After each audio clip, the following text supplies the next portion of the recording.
Shalom to the people, Mishpocha of Yahweh. Shabbat Shalom. Welcome to the Yahweh and Yahshua Speak television show. We are starting another lesson which was done last year, and we got a lot of feedback on it. And for some reason, the shows no longer exist on our system. So Yahweh said to bring it again because it's something that we need to know and we need to understand. The title of this lesson is, "And the evening and the morning were the first day." And the evening and the morning were the first day. This is a redo of a time to every purpose. Let's go to Ecclesiastes, the 3rd chapter, so we can get those shows out to the people that were asking about them. Ecclesiastes, the 3rd chapter. And this is a redo of a time to every purpose. And Yahweh has made it better and more binding.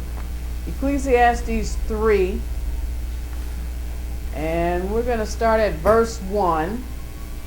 And the lesson is, "And the evening and the morning were the first day." Ecclesiastes 3 and 1, and let's read it. To everything there is a season, and a time to every purpose under the heaven. So here is Yahweh talking about his laws that he has instituted. He's got some cyclical things that happen every day or every 30 days. He's got things that he has put in motion, and or every summer, every spring, every fall. And he says in his word, to everything there's a season, there's a time to every purpose under Shamayim, and he set it up. Let's go to Bereshith or Genesis, the 8th chapter. Genesis, the 8th chapter. "And the evening and the morning were the first day." We want to see what Yahweh says about that. Bereshith or Genesis 8, and he's laying the foundation. And we're going to read verse 22. Genesis 8 and verse 22.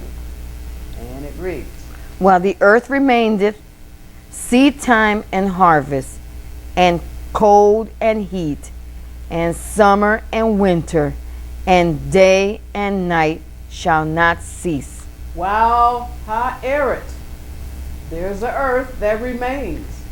There will come a time when the earth will melt with fervent heat, but that time has not come yet. While the earth remains, seed time and harvest, these cyclical laws, these seasons and time to every purpose under heaven, under Shamayim that Yahweh has set up, cold and heat, summer and winter, Yom and Lael, day and night, shall not cease. We'll always have that as long as we have an earth. Yahweh wants us to know that observing his weekly Shabbat and holy days from sundown to sundown has been substituted for the time he instituted at the beginning of creation. Let's go to Proverbs, the 23rd chapter. He wants us to know that observing his weekly Sabbath and holy days from sundown to sundown has been substituted for the time he instituted at creation.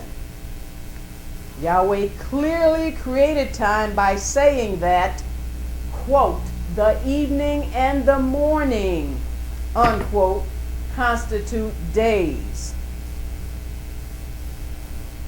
In Proverbs, the 23rd chapter, we find out, in fact, that this is one of Yahweh's old landmarks. Yahweh has old landmarks. In other words, things he instituted, things he created, things that he began at creation. Proverbs 23 And we're going to read verse 10, and it reads, Remove not the old landmark, and enter not into the fields of the fatherless. So Yahweh is our Abba. He's our Father. We're not supposed to act like we are not His children, like we are fatherless. It says, remove not the old landmark. Don't take away what Yahweh has instituted. And enter not into the fields of the fatherless. Those that have rejected Yahweh as their Father. Those that don't have Him leading them and guiding them into all truth. Those that don't have Him showing them what's truth and what's error, what's right and what's wrong. He says, don't go into that field. Let's go to 1 Timothy, the 4th chapter. So Yahweh said not to remove the old landmark. Well, the old landmark of the evening and morning constituting days had been removed. We need to know that this landmark has been removed, and that people are trying to give us a new landmark, sundown to sundown and sunset to sunset. 1 Timothy 4. Yahweh said don't remove it, and that's just one of them that they have removed. 1 Timothy 4, and we're going to read verse 1 and 2, and thus saith Yahweh.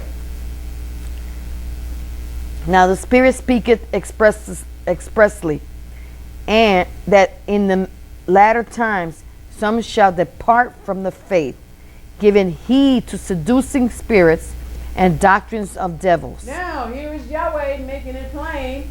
Here's His power source, speaking from Him expressly, explicitly. And He's saying that in the last days, in the latter times, we are in the last days, the last of the last days, says some shall depart from Ha'imyonah, from the faith, from the old landmarks that Yahweh set up, that Yahweh instituted. How did they depart from it? They gave heed to seducing ruachs and doctrines of demons. They followed Hasatan instead of Yahweh. They relied on their own mind instead of looking at what Yahweh has told them in His Word and going back and seeking Yahweh for understanding about what He said so then they can do it. They have created something that is not the old landmark that Yahweh set up. And He said it will especially be prevalent in the latter times or the last days. Mm-hmm. He wants us to know that these people have departed from the faith. Talking about the faith of Yahweh, not just a faith. From the foundations of Yahweh. Verse 2. Speaking lies and hypocrisy, having their conscience seared with a hot iron. It says they're speaking lies. They're hypocrites. He said their conscience, which is their ruach, that Yahweh has put within them to hook up with Him and to be able to communicate back with Him by His ruach joining with their ruach, is seared with a hot iron. Consciences that are seared with a hot iron are people that are branded with the marks of sin. They carry about a perpetual consciousness of sin. You have some people telling you you're in the flesh, you're going to sin. You don't see that in Yahweh's Word from Genesis to Revelation. You have people telling you that your flesh has to have a loophole because you have a flesh and blood body, so you're going to stumble along the way. Yahshua showed us that that is an untruth, that we can get to the point where when we're walking in the Ruach, when we're letting Yahweh lead us and guide us, we don't have to stumble. And if we stumble, which is not a lifestyle, we're not supposed to think we're so weak that we can't stand up and be righteous and do things like Yahweh said. That's why Yahshua came, to show us, yes, it can be done. That's why he took on this flesh and blood body, to show us how to do it. But these people with consciences that are seared with a hot iron, they have a perpetual consciousness of sin. You have people that made songs, I'm just a sinner, old sinner, saved by pain or saved by grace. Well, which one are you? Are you an old sinner, or are you saved by grace? Those are diametrically opposed. Those do not coexist together.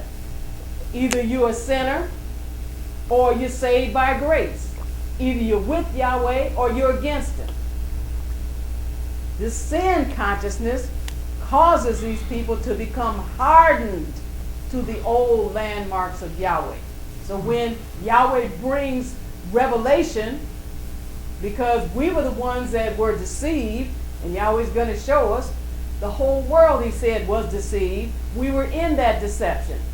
And in some areas, he's still bringing us up out of deception. So we shouldn't be smug and think that we have never been deceived. Yes, we have. But this sin consciousness causes people to become hardened to the old landmarks of Yahweh. Let's go to Hebrews, the 3rd chapter. So when Yahweh comes, bringing his revelation, telling truth, the hardness and the deceitfulness of this sin consciousness causes them to reject it. Causes them to be smug and think they know some things that they don't know. Hebrews 3, and we're going to start at verse 13. And Hebrews 3 and 13 reads, But exhort one another daily while it is called today, lest any of you be hardened through the deceitfulness of sin. So sin, having a conscience seared with a hot iron, it makes you hard.